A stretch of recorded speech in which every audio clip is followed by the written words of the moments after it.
Om Shruti Smriti Purananam Alayam Karunalayam Namami Bhagavad Padam Shankaram Loka Shankaram Sadasiva Samarambham Shankaracharya Madhyamam Asmatacharya Paryantam Vande Guru Paramparam Shankaram Shankaracharyam Kesavam Badarayanam Sutravasya Kritau Vande Bhagavantau Punaha.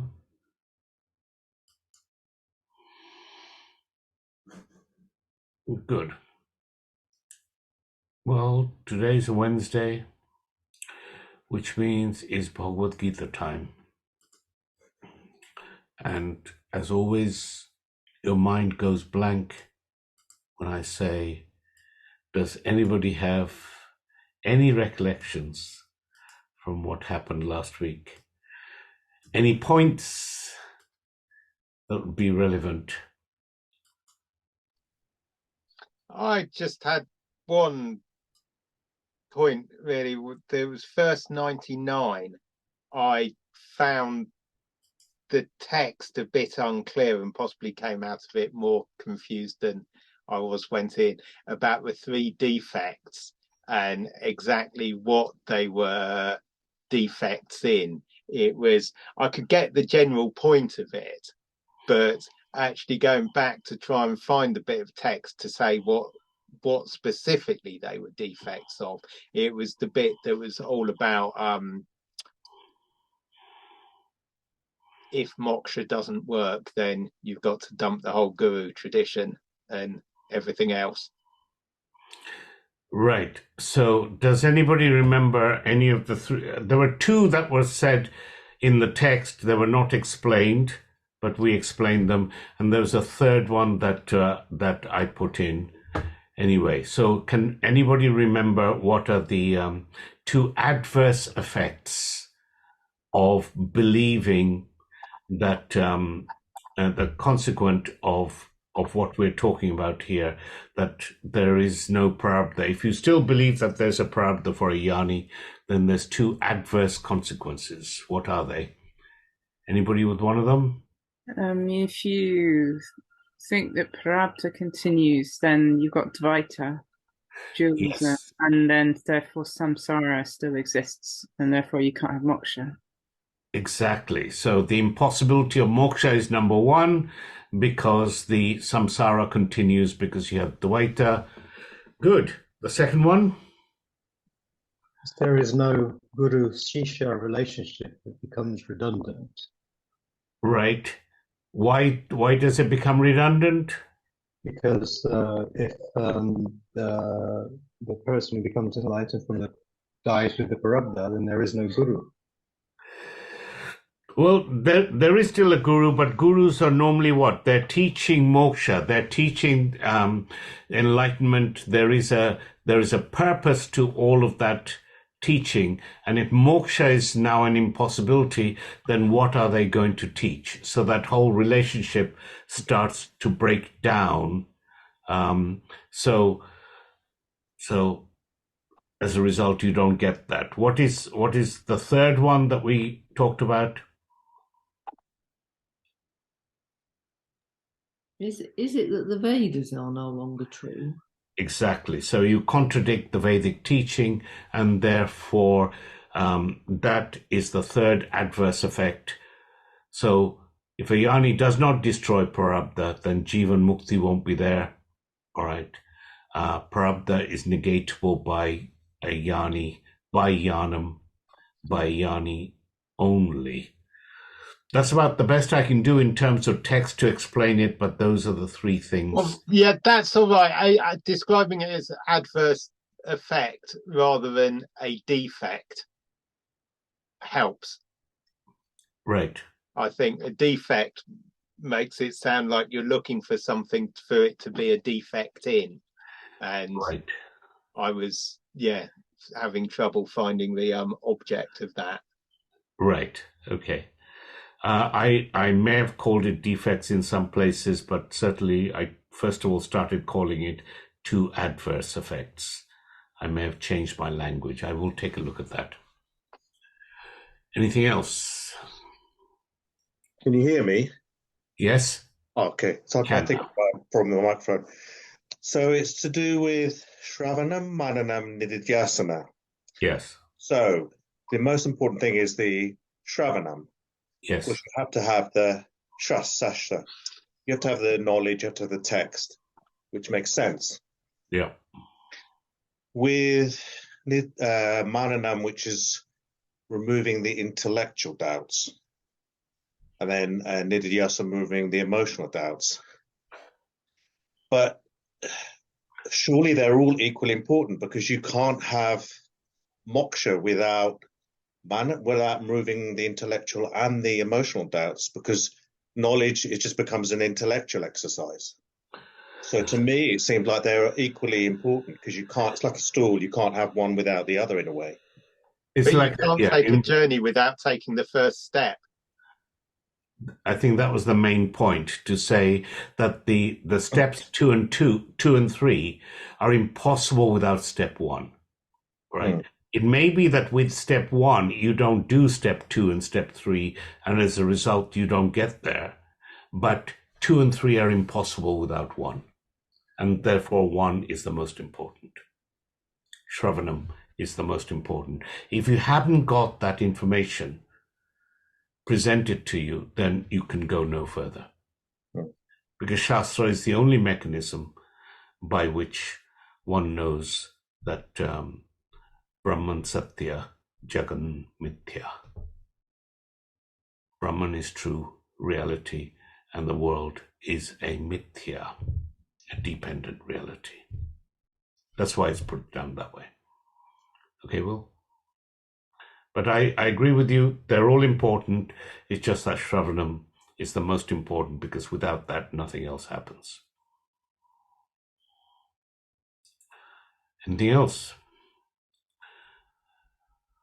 Did you all understand the idea about knowledge destroying ignorance and every effect that the ignorance produces? Did everybody get all of that? I've got a blank face at the moment. Okay.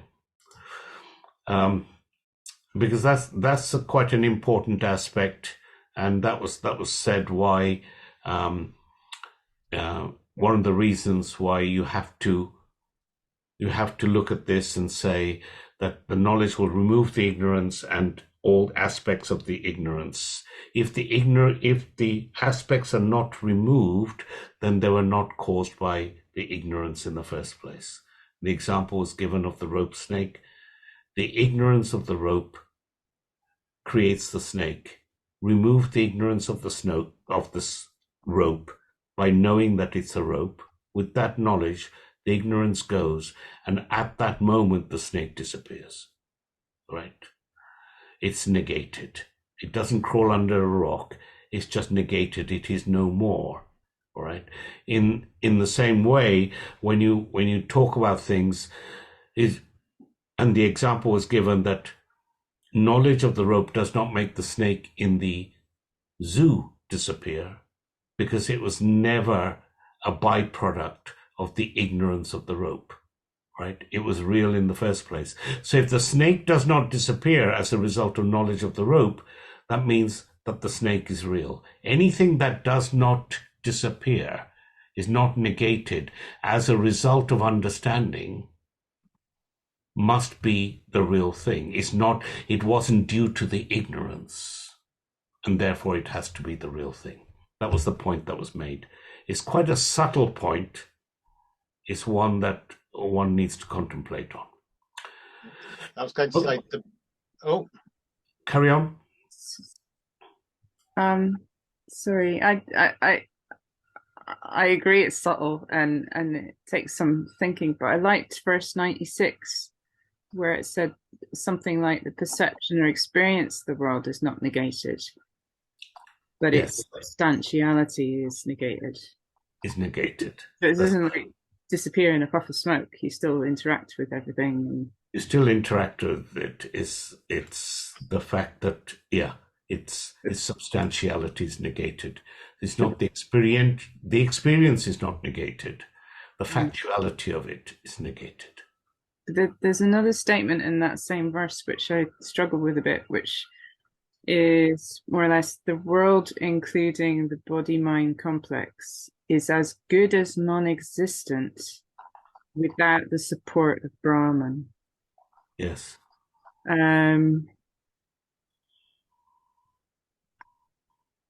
So I suppose the support of Brahman is just that the underlying reality is consciousness. Yes, it's the substratum of everything. The world is as good as non-existent without the support of Brahman. If you took away consciousness, there just wouldn't be anything. I couldn't. There wouldn't be anything. There's pot without clay. Yeah. So if you took away the clay, then the pot would become non-existent. Even the idea of a pot, the namarupa of a pot, will be non-existent. Okay, so the world can be the world is not real, but it's not non-existent. That's right. Presence of Brahman. Yes, it's because of Maya. You can't actually say whether that it is. You cannot say it is not. All right. You cannot say it is because it's not the substantial underlying reality. You cannot say it is not because it has a transactional value. Right? It's just like saying that the snake, you can't say the snake is because it's as a result of ignorance of the rope. You can't say that the snake isn't because you're fearful of it. Right? Okay. So it lies in this very middle ground. It neither is nor isn't. It is not substantial. It's transactional but not substantial. Okay. Thanks. I mean, this is the most difficult aspect of Vedanta. When you go to Advaita Vedanta, there's only one thing. Trying to explain all the other things apart from this one thing becomes a very tricky exercise. And you do it with words, right? And words are dualistic. But it's the only mechanism you have. You're trying to describe something that is non-dual with the only mechanism that you have, which is dualistic. That's what makes it tricky. All right. I was going to say, for me, the big thing about last week was it builds up to its climax of how Vedanta is going to allow you to do it without having to withdraw from the world, so that Ashtanga is useful, but withdrawal from the world isn't the point. Yes. Ashtanga is useful, but not withdraw from the world. I agree. And then that brings us to, I think we've just started the meditation bit, and we'd taken the 8 limbs of Ashtanga Yoga and converted it to 15, right? Panchadashanga. And now it's time for us to really start to look into that. And I think we're at verse 101, if I'm not mistaken. Is that correct? Okay. Translation of verse 101 reads, "The Atman that is absolute existence and knowledge cannot be realized without constant practice. So, one seeking after knowledge should long meditate upon Brahman for the attainment of the desired goal."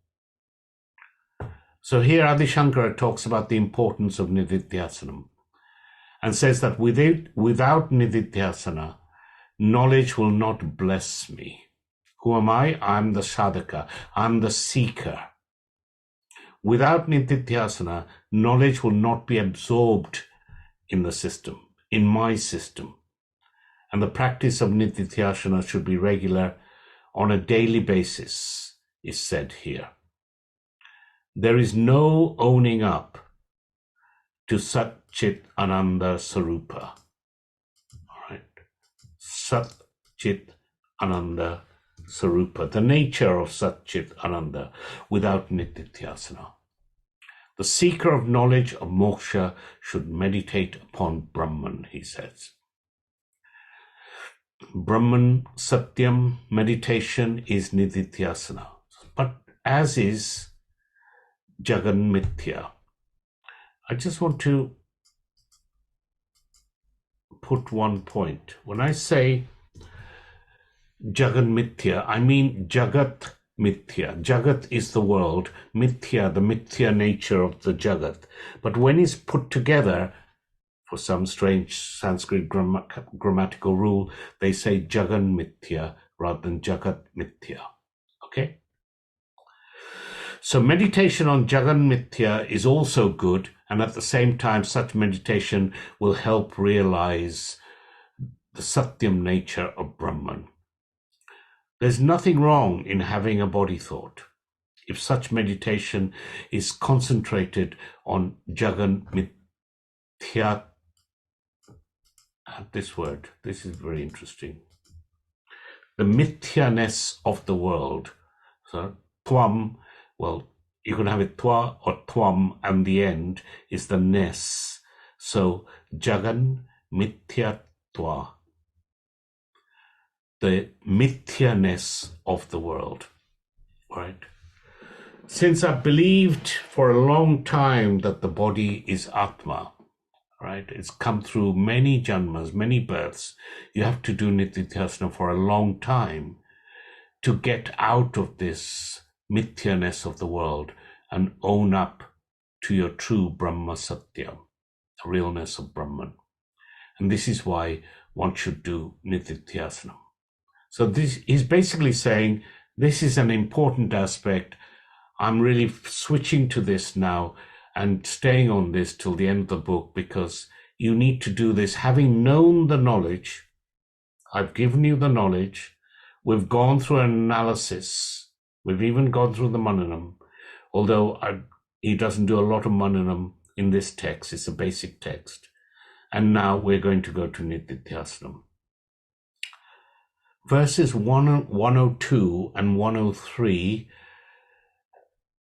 itemize or enumerates the 15, the Pancha Dashanga, the 15 limbs that he wants to talk about. The translation reads, the steps in order are described as follows: the control of the senses, the control of the mind, renunciation, silence, space, time, posture, the restraining root, the equipoise of the body, the firmness of vision, the control of the vital forces, the withdrawal of the mind, concentration, self-contemplation, and complete absorption. So these two verses list the 15, all right? The 15 limbs, the Pancha Dashanga. And he starts off with the first one, of course, we get from Ashtanga Yoga. The very first of the 8 limbs is Yama. All right. A lot of you are very well versed in the Ashtanga Yoga, the Patanjali's Yoga Sutras, and therefore you know these 8 quite well. Yama is the control of the senses in the form of avoidance. To avoid things. How do I control my senses in order to avoid things that may make me go astray? So I'm going to just list these things with a very, very quick definition, and then he spends time on all of these things going forward. Number 2 is Niyama, the control of the mind in the form of the positive things that one does. So first one was what not to do, all right? The don't do these things. The second one is do these things. All right. He then adds his own. So those are number 1 and 2 from Patanjali's Yoga Sutras. This is from the 8 limbs of Ashtanga. This is the third one that he's introduced himself. Tyaga. Renunciation. Renunciation means giving up on things, giving up of things, and we shall discuss that in detail.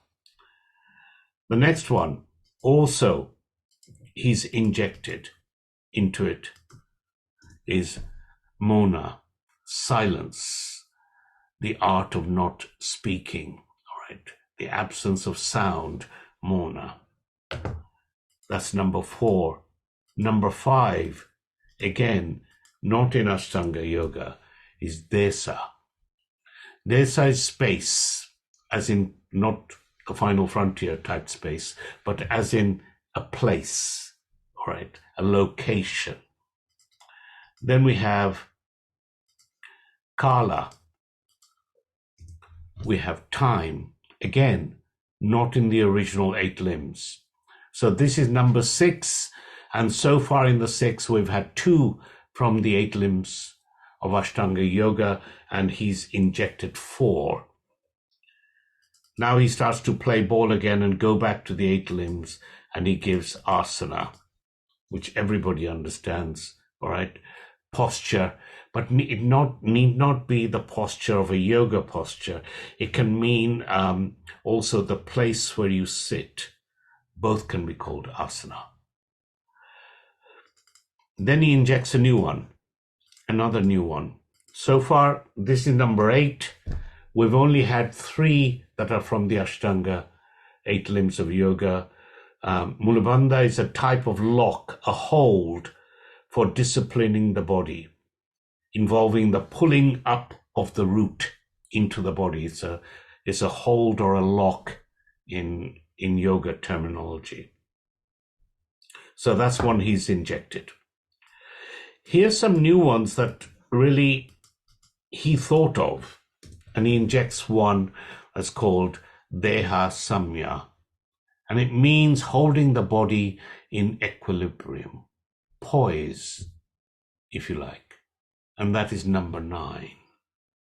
Then he talks about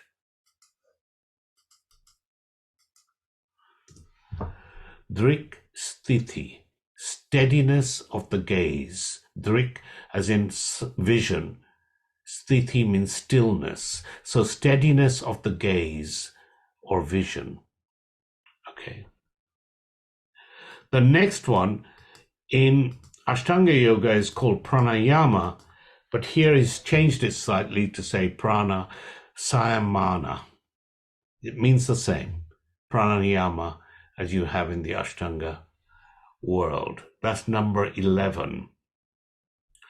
But he then decides to pull the rest of them straight out of Ashtanga Yoga. The next one is pratyahara, which is withdrawal of the mind, right? Withdrawal of the mind from the world. So you're bringing it in from the objects into yourself. Then comes dharana. All of these are known to you, yogis. Dharana is focusing of the mind on an object. Number 14 is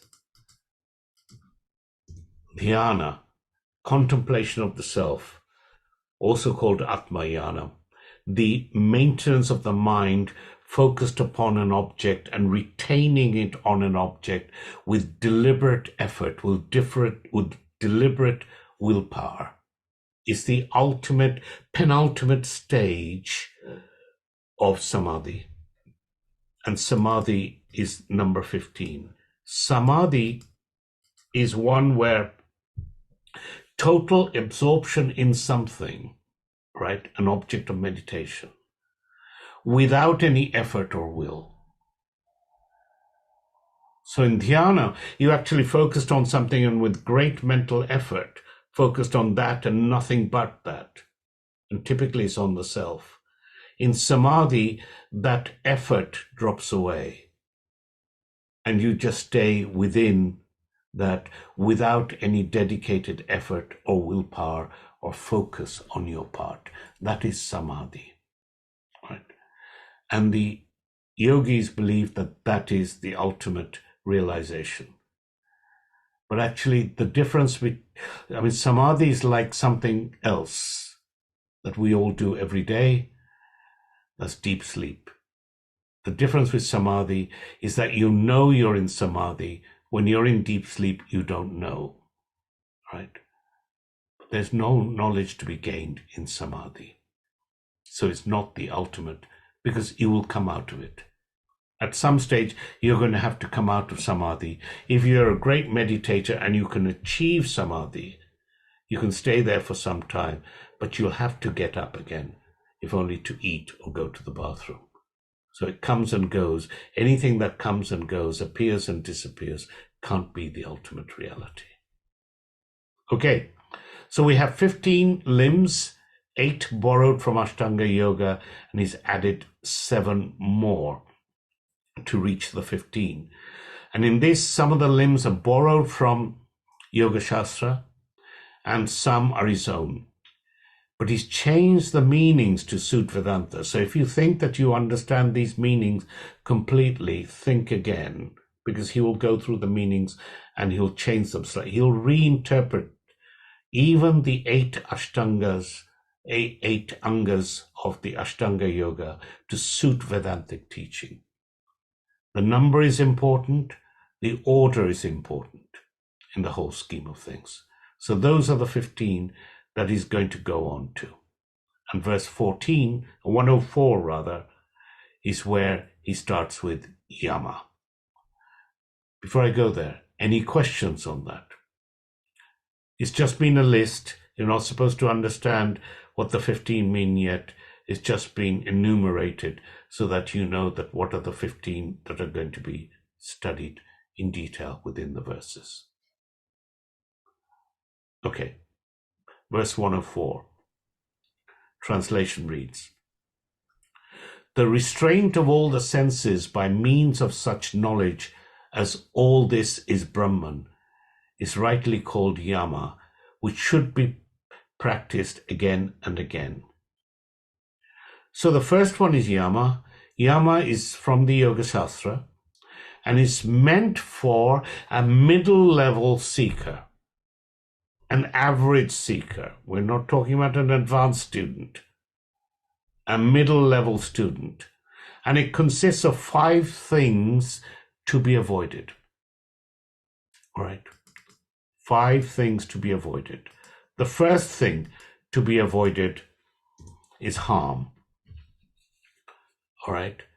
So avoidance of injury of others is the first thing to avoid. Remember, 5 things to be avoided is Yama. The second one, interestingly, is Satya. Now, Satya means truth or real. Why should that be avoided? Well, the Shastra says there are many truths, and some of them are better left unsaid. Right? Don't speak untruth, but you need not particularly say all of the truth all of the time.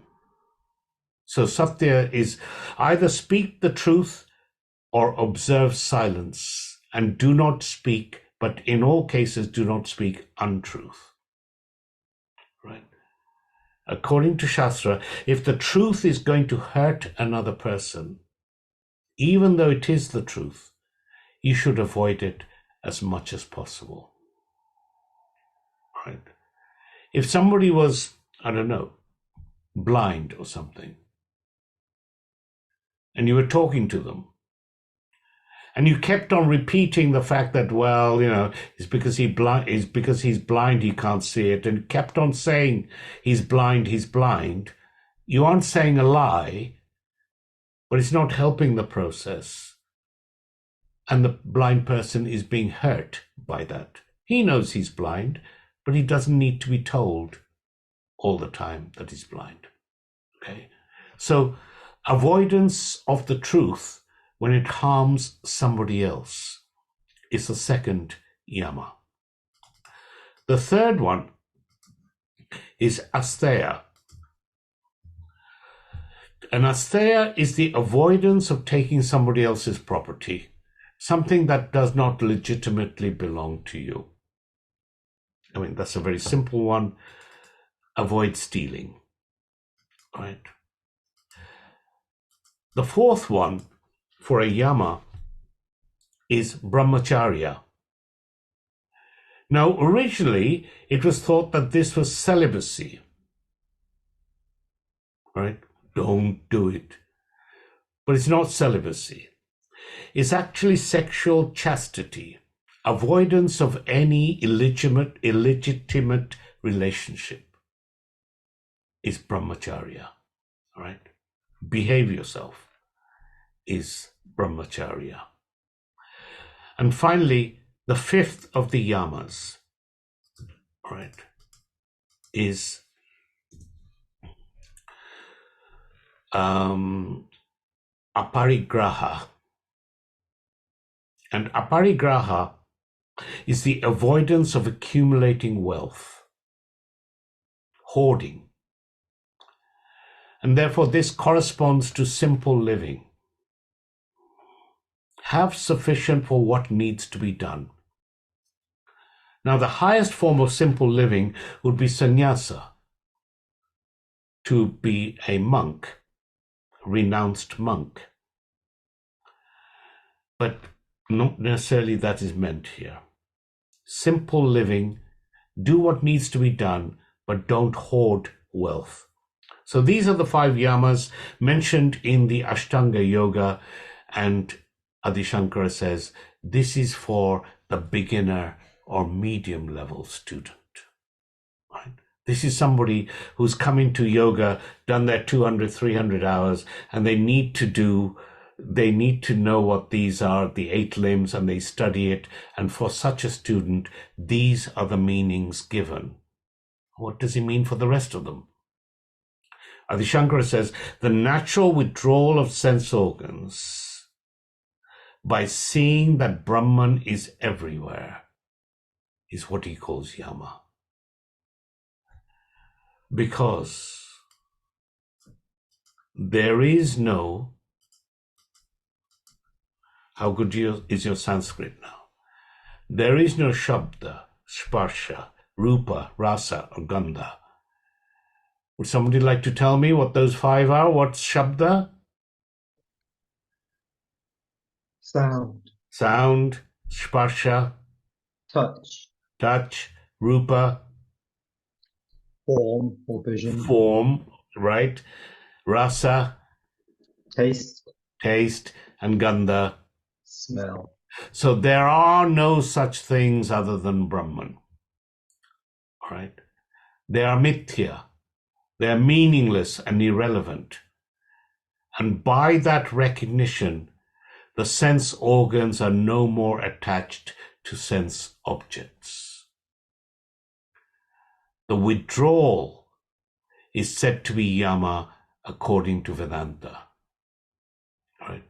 Vedantic students who want to gain knowledge should dismiss any sensory desire by negating the sense objects as mithya. Right?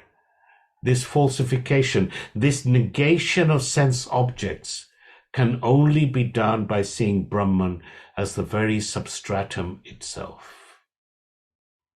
The consequent withdrawal from sensory desire is called yama, and it has to be practiced repeatedly.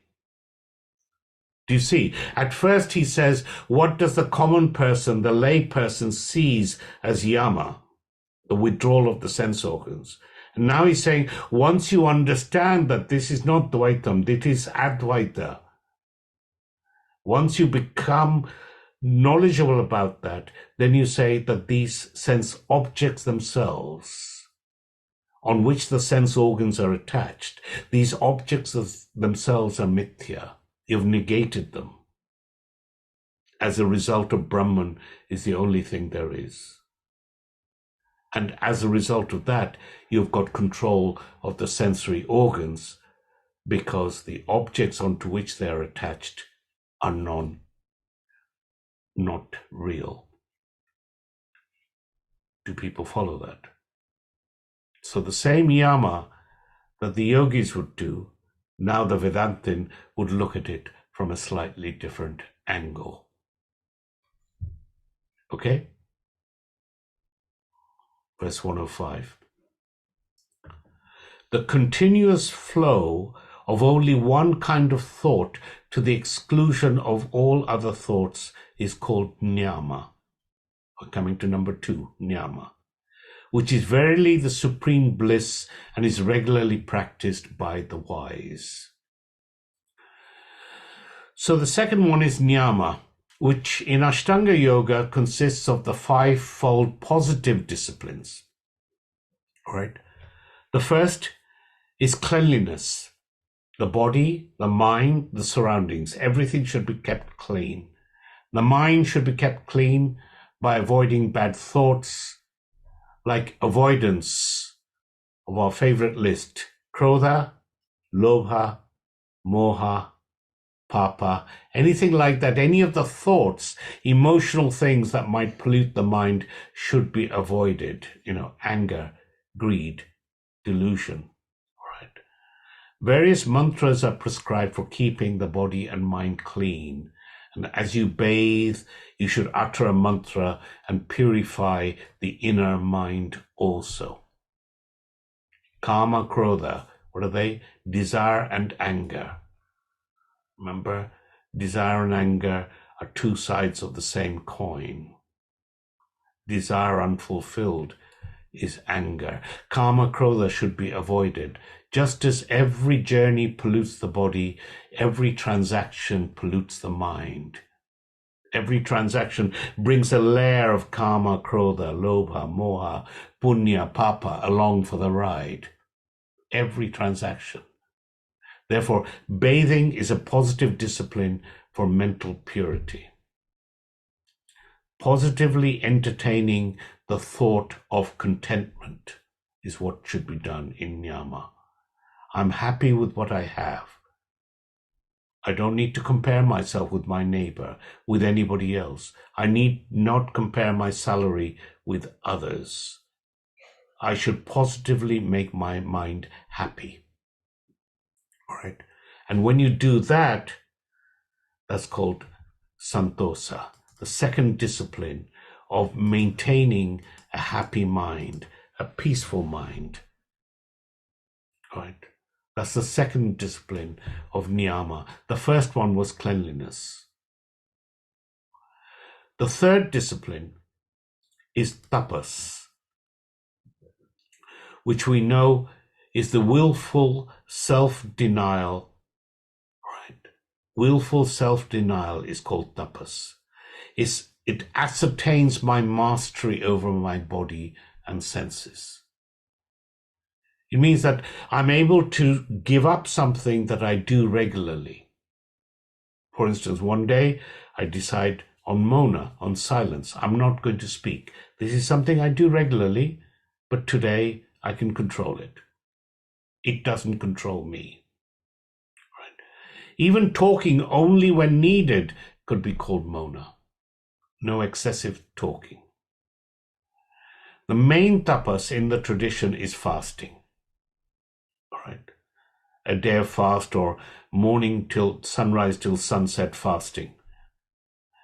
So fasting is a main tapas in the tradition. That's number 3, the third discipline of niyama. The fourth one is the regular study of the scriptures, as well as learning their meaning.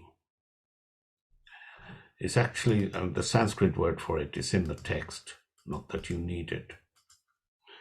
Parayana means the regular study of the scriptures, as well as learning their meaning.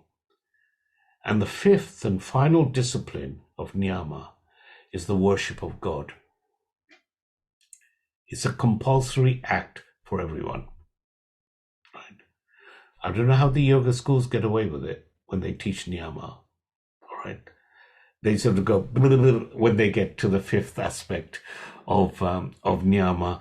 Compulsory worship of God. It's a compulsory act. These are the 5 things of niyama. And by doing these things, we attain spiritual growth. And by not doing them, you may face spiritual downfall. Now, Adi Shankara is not against the Ashtanga rules, and he feels they are great, but they're meant for the beginner, the low-level seeker. Right? And because after Shravanam and Mananam, the discipline, the self-discipline is of a different type. The standard yogi who's gone on to do Ashtanga yoga, they haven't gone through Shravana Manana. All right?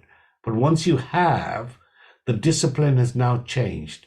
It is constantly remembering Brahman all the time, either consciously, at the conscious level, or at the subconscious level. All right? How do we know if something is at the subconscious level?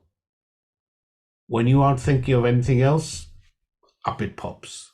Then you know that you're thinking about Brahman at a subconscious level. Whenever you're free, what comes to the mind immediately should be one of concentrating on the topic of Brahman alone. And the flow of Vedantic thought should occupy the mind of the seeker all the time. Like that's going to happen. But this is what Adi Shankara says. All unvedantic transactions should lose their importance. Yes, you have to do them. You have to go through life doing all sorts of dualistic transactions. But once they're completed, their importance should subside. Right? Vedanta should dominate. All the transactions should fade into insignificance. Because why? Because all transactions belong to Anatma. And Anatma is Mithya. Therefore, Mithya should fade and Satya alone should become important. This shifting of priority is Nityasyana. Not easy. Can only come with practice. Effectively, Vedanta has to dethrone everything, has to take the importance of everything away. It has to be the most important thing. Adi Shankara says, I'm not advising you this to bring trouble into your lives. But when Vedanta becomes dominant, Ananda, supreme happiness or bliss, becomes dominant in your life. Whereas when transactions become dominant, dukkha, sorrow, becomes dominant in your life. No transaction is going to give you ananda. Right? It is either going to give you present dukkha or future dukkha.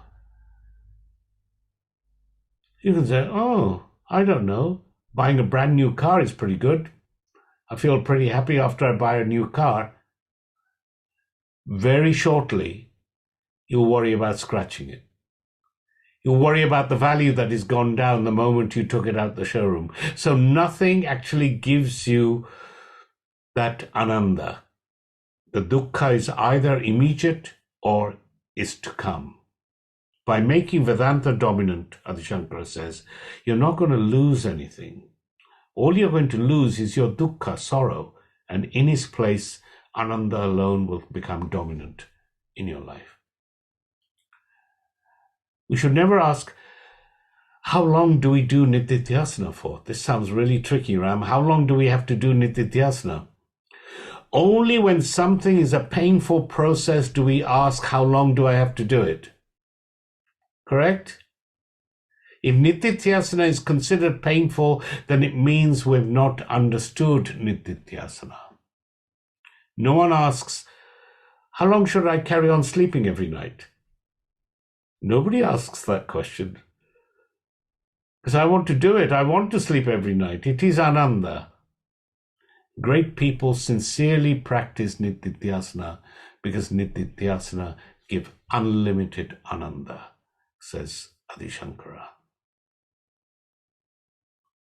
Okay? Verse 106. The abandonment of the illusory universe by realizing it as the all-conscious Atman is the real renunciation honored by the great, since it is of the nature of immediate liberation. So with yama, niyama completed, the third one on our list of the 15 is tyaga. Right. I put it up before, but I'll put it up again. Means renunciation or sannyasa. Right. In the normal sense of the term, sannyasa is the fourth ashrama. Do you remember? It's the fourth quartile of your life. When a person enters through a ritualistic process of renunciation, they give up everything. In fact, in the ceremony of renunciation, of becoming a sannyasi, the last stage is bathing in the Ganges or some other water, considered to be holy, and getting rid of all the clothes that you came with, and your guru presents you with your new orange outfit. Right? You give up everything. And you go on to just this simple, just enough to keep things decent. It's a ritualistic process. It's done in a ritualistic manner. Because when the person, it starts off, is when the person gets the sacred thread ceremony of Brahmins is through a ritual.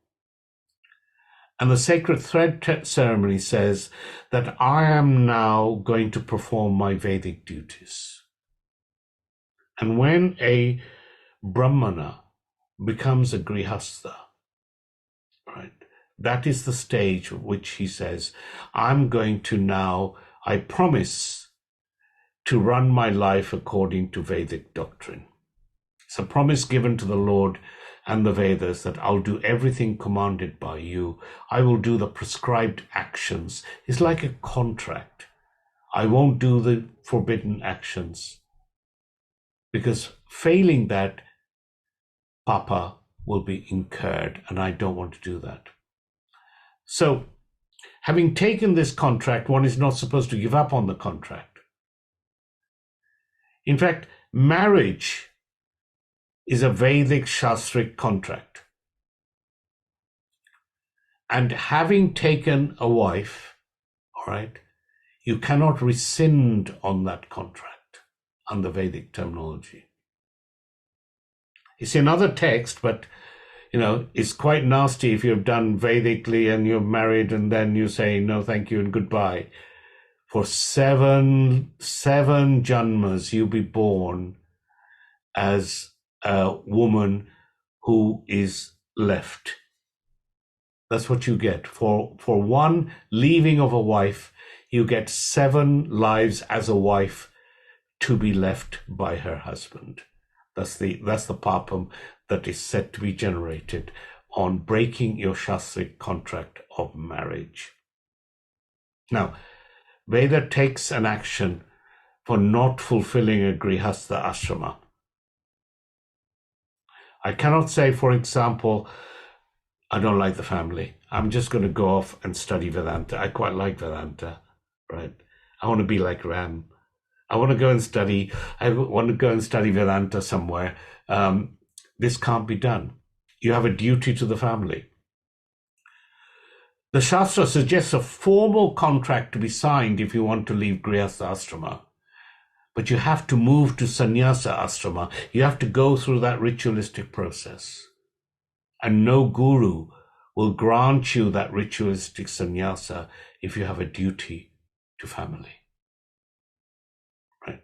Even if you have a duty to elderly parents that other people can't look after. If you are the person who has that duty, you will not be taken into sannyasa, even if you want to. Right?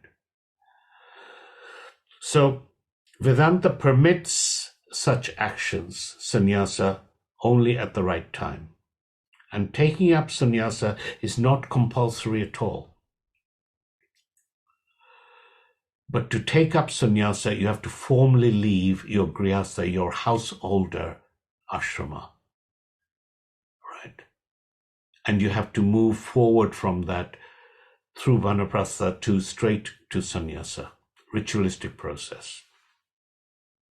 That's the giving up, the renunciation that Tyaga, some people think that Tyaga means. Now, Adi Shankara gives a definition of Tyaga, and it's not sannyasa, not sannyasa ashrama. It's not a specific action. He defines Tyaga as falsification in the vision of Brahman. What does that mean? Like the negation of the pot in the vision of the clay is the renunciation of the pot. Okay? In this pot renunciation, I've not performed any ritual. I haven't changed my clothes to orange robes, nor indeed have I thrown away the pot. Everything remains the same. The only difference now is that I know that the pot has only a verbal existence. The substantial existence belongs to the clay alone. There's two words, clay and pot, but only one substance. One has substantial existence and the other has verbal existence. Similarly, the world has verbal existence, right? Brahman is the substantial existence. And this understanding is the renunciation of the world, which is what Adi Shankara means by Tyaga. Renunciation of the world, the negation of the world, right, by the understanding of the substratum Brahman. It involves internal renunciation through knowledge. Remember, this entire stage is about Nitidhyasanam. You've gone through Shravanam Mananam. You're at the third stage. You have the knowledge. You've eradicated the doubts. Now you must make it yours in every cell of your body. It's the internal renunciation through knowledge. It's Tyaga. Knowledge of Atma is the renunciation of Anatma. I'll repeat, knowledge of Atma is the renunciation of Anatma. When you truly know Atma, you know that Anatma is Mithya. Right? You don't renounce Anatma by running away. You renounce the rope snake only by knowing the truth that there is no snake at all. There's only the rope. By understanding the wood, you say there is no desk other than the wood. You should know that everything is nothing but nama rupa, names and forms other than Brahman. Same for wife, children, friends, family. Right? Nama rupa, other than Brahman, there is nothing. This is very, very difficult. But it has to be done, and it has to be practiced through Nitidhyasanam. The renunciation or the falsification of the universe is to be done by the perception, by the vision of Atma, Chaitanya Rupa, right? The form of consciousness. Negation of the superimposed universe. The understanding that the world has only a verbal existence is called Tyaga, renunciation. You renounce the world. You negate the world for the truth. This is the vision.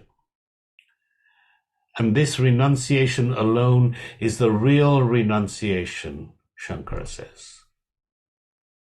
And because it is respected by great people. True renunciation, remember, is internal, not external.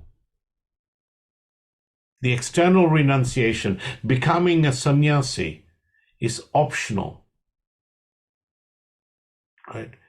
It's the internal renunciation that's important and compulsory if moksha is to be my goal.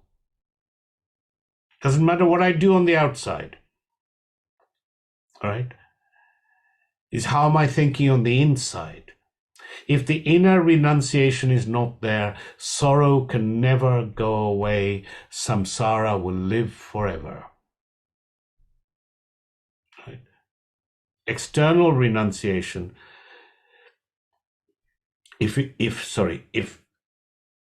internal renunciation is not there, samsara will live forever, ever. External renunciation does not guarantee happiness. There is many a Swami who are becoming a sannyasi and have not left their problems behind. And they've regretted being a sannyasi. Right? External renunciation does not guarantee happiness. Internal renunciation is joy here and now. It gives immediate freedom, says Shankara.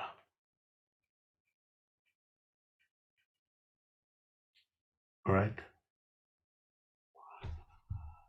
So now we've had 4. We've had 3, right? We've had yama, niyama, and we have tyaga. Any questions on that? Do you see that in each case, I mean, tyaga is an addition by Adi Shankara. He's taking the meanings of the Yoga Shastra and taking them way over for the advanced student, not for the beginner or the middle level, who needs to understand what the gentle meanings of it are. The true meanings are to be found out after the knowledge, after Shravanam and Mananam, because this is an exercise in Nididhyasanam.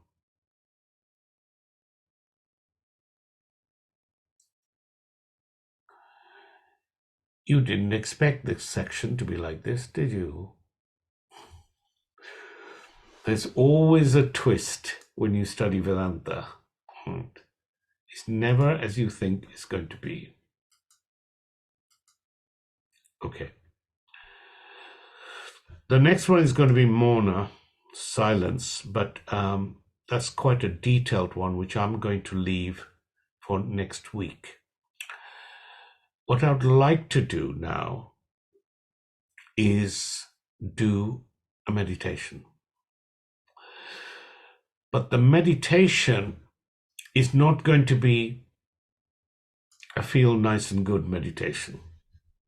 It's going to be a Vedantic meditation. Right? You've been brought up to the level Shravana Manana. You're in Nityasanana. Now it's contemplative meditation.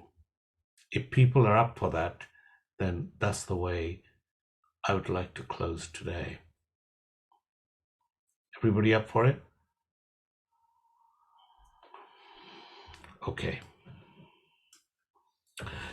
I'm going to stop my video and let you jiggle around, get the right cushions in the right places, so that, and this meditation will be probably for about 20 minutes or so. I've never done it before, so I don't know the time frame, but it'll be longer than the let's get happy and go to sleep without thinking of Ram type meditation. It's not one of those, right? It's going to be slightly longer. Is everybody with me? Good? Okay. Right. You're all muted anyway. Good. If everybody can hear me, settle down in your normal posture. All right. Be grounded, whether you're sitting down on a chair or on the floor, you're grounded. with your spine straight. So from the base of your spine to the top of the head should be a straight line, as if you're pulled up by a plumb line. And tuck the chin in a little bit. And now relax. And you have your normal mechanism to just look at your body from the top of your head. Work down through the muscle groups of the face and onto the body, the arms and legs. As you breathe gently, don't force the breathing. And on every exhalation, relax a little bit more.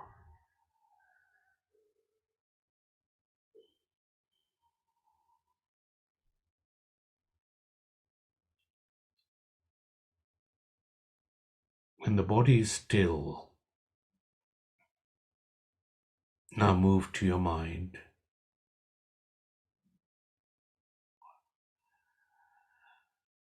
The mind is full of thoughts.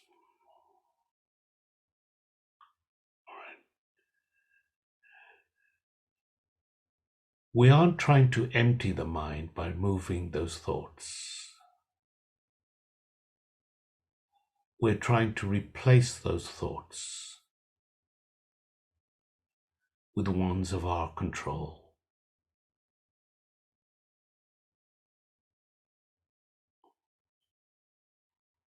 So removal of thoughts is not the emptying of the mind. We're not working for a new experience either. We're not looking forward to any new experiences. Vedantic meditation involves recollecting or reasserting the Vedic teachings, the teachings that we've received through the teacher, through the Shastra. We receive the teachings during Shravanam and Mananam, and in Nididhyasana, Vedic meditation. I'm bringing the teachings and dwelling upon them with an undistracted mind, with a mind that is not preoccupied with anything else.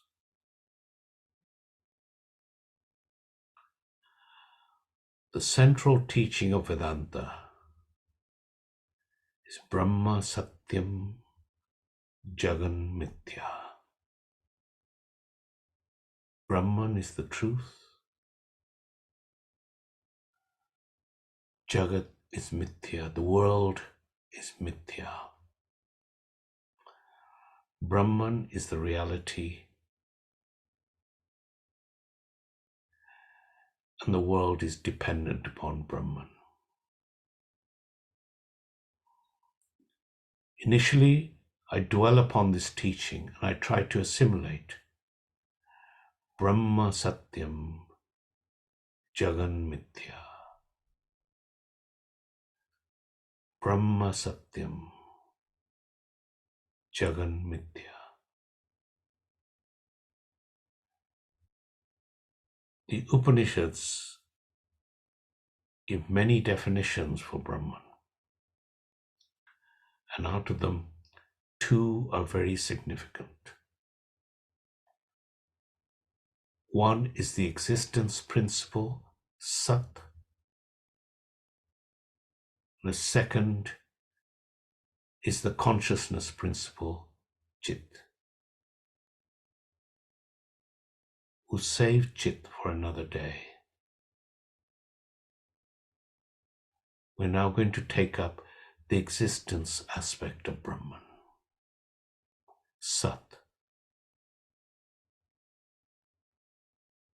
Everything we experience is existent.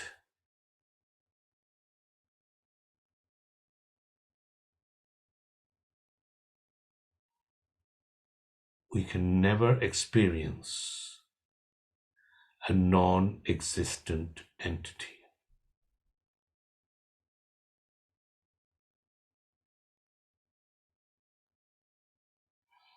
Everything we experience is existent, meaning that everything is associated with existence.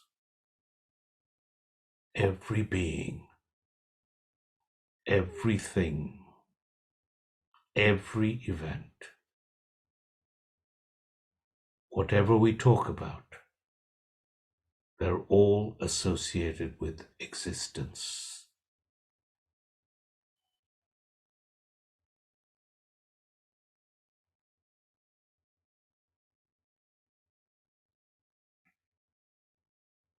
The all-pervading space is also associated with existence.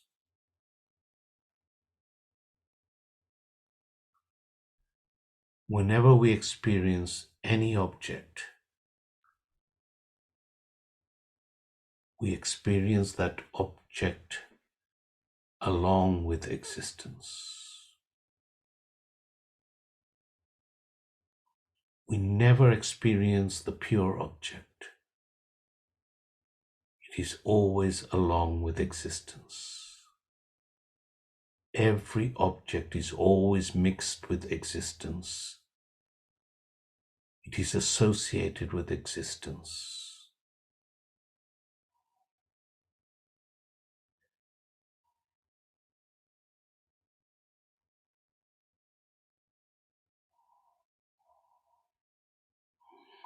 We understand existence also. Along with being able to experience existence, we do understand existence also. If I asked a question, do you have a television in your bedroom? You understand that the question is about the existence of a television. And you're able to clearly answer, there is a television, or there is no television in my bedroom. We clearly understand existence as well as non-existence.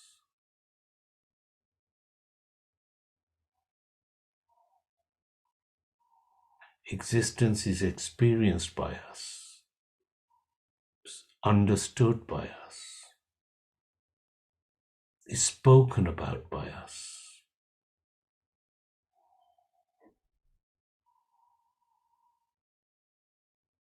It's just that we are generally preoccupied with the changing objects of the world, and we ignore the non-changing, invariable existence itself, that no object can be free from.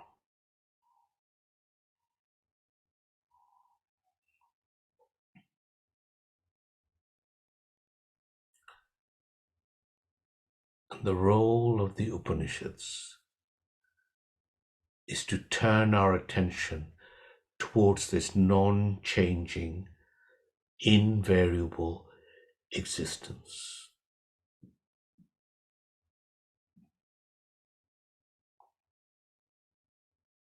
Just like space, existence is an abstract principle because it doesn't have form, color, taste, smell, so forth. But we do experience it all the time, just as we experience space. We do understand existence because we're able to talk about it.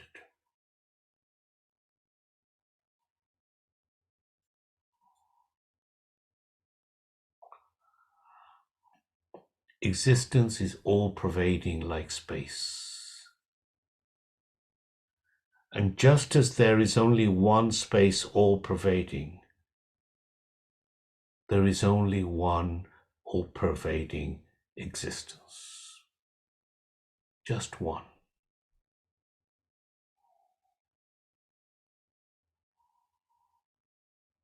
Space can't be divided, but it is seemingly divided because of the enclosures.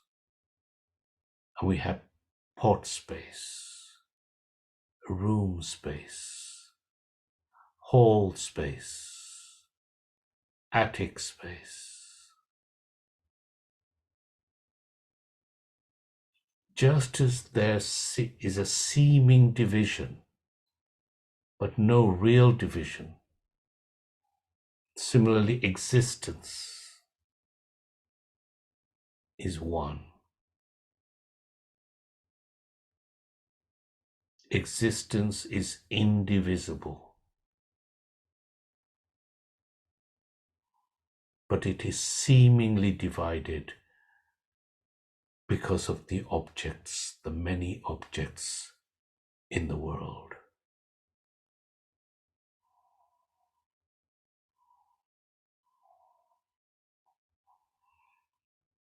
Pot existence, world existence, woman existence, man existence. The single indivisible existence appears as divided and plural.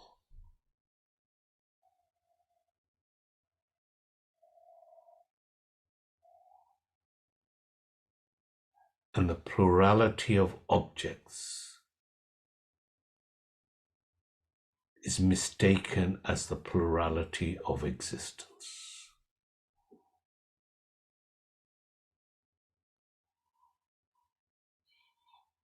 This existence is one, undivided.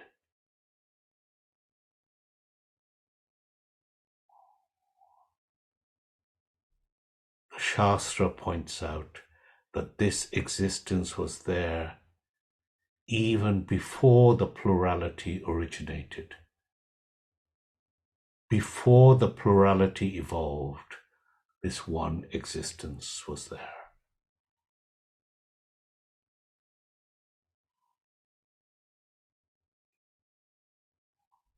The world of objects,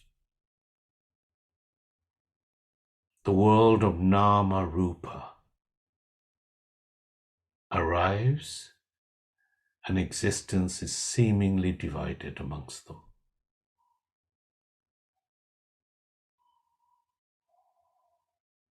But existence, pure existence, was there before the arrival of the objects. It was undivided.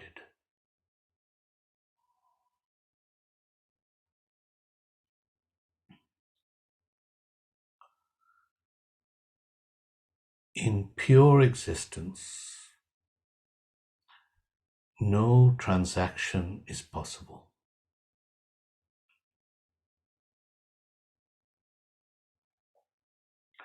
A knowing transaction requires division.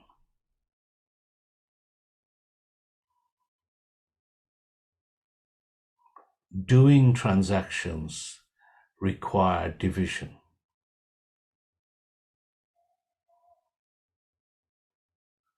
Talking transactions require division.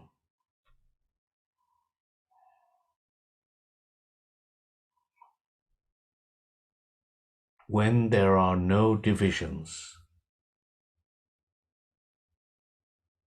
in undivided pure existence, no transaction experience is possible.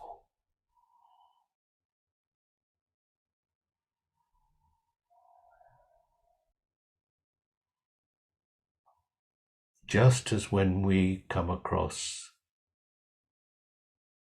a deep sleep state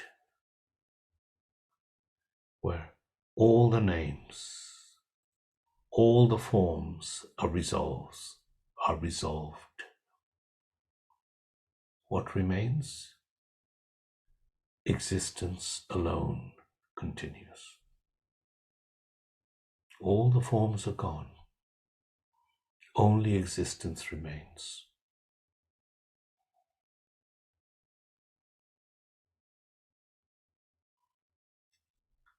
Without any division, there is no seer seen. There is no hearer heard. There is no experiencer experience.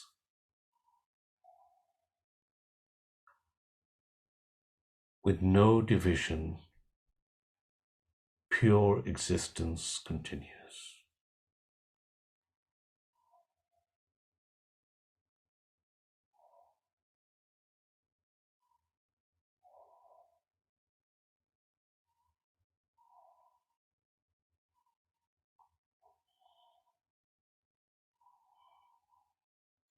So we know what is divided, or seemingly divided, existence. We also know the undivided experience we experience regularly.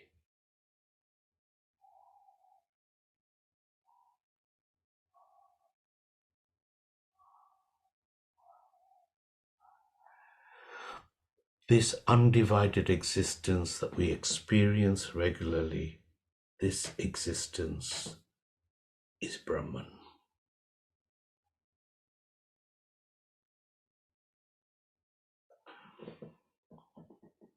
This pure existence that we ignore on a regular basis, this existence is Brahman.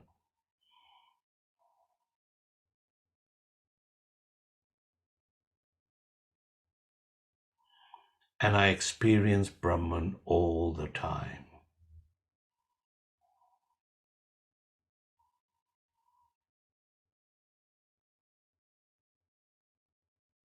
I can never be free from Brahman experience at any time.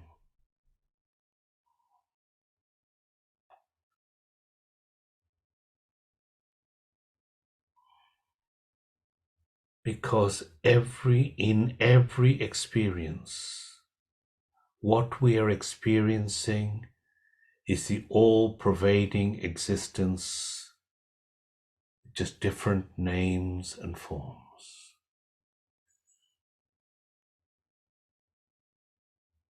You cannot but experience Brahman.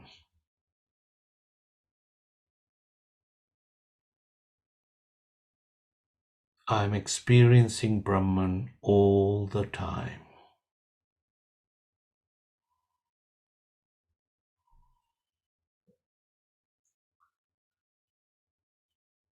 Just spend a few moments repeating this mentally and be aware of the meaning. I experience Brahman all the time.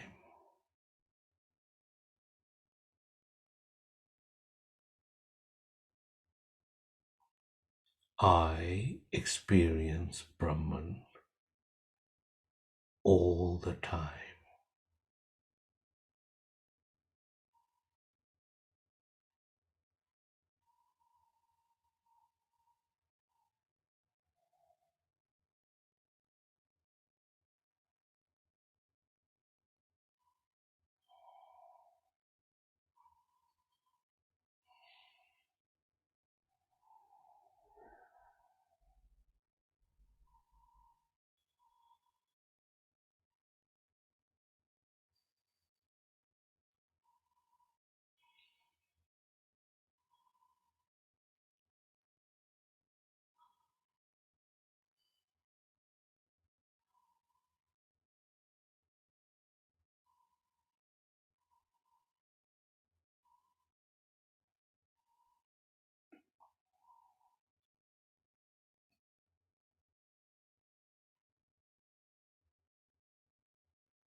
Om Shanti Shanti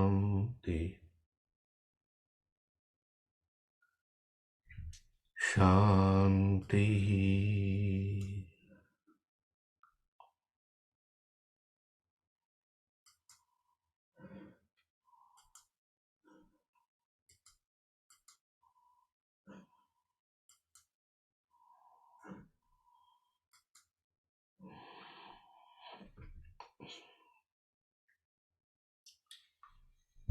Let's go into our closing prayer. Om Purnamada Purnamidam Purnat Purnamudachyate Purnasya Purnamadaya Purnameva Vasishtate. Om Shanti Shanti Shanti.